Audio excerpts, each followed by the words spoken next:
من قربها كيمي أيا قبل صومالي شوكت لو قوري كدب مركي لو قوري أدو وحنا مرني أسي فاملي ها بعد شكل سيوتا ها ما يقبلها صوماليا بدنا من منك قربها كإما دوي قرصة أنا ما أخان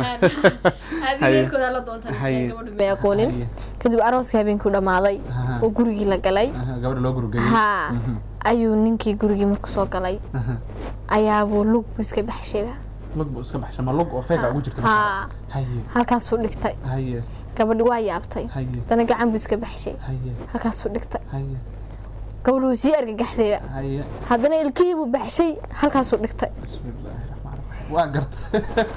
gabadhu way yaabtay ilbaabkii ka soo booday hada maxaa loo yaabi waayay nin iswada sisiiba kursiga sidii waa gartay kadib hooyada ku tiri maxaa ku dhacay hooyo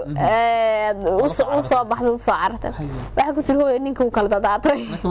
awal ma macmal baa ninkaas shaqada markaa ka turjumaysa labada qof markaa inay saqoon naf kale isku kaliya meeshan inay kalsooni oo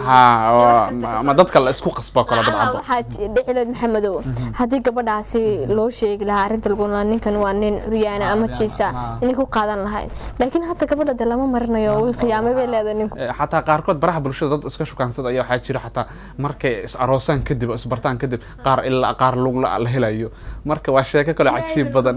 daawadayaashana waxa leenahay waxaas wax lagu dhaqmi karo maaha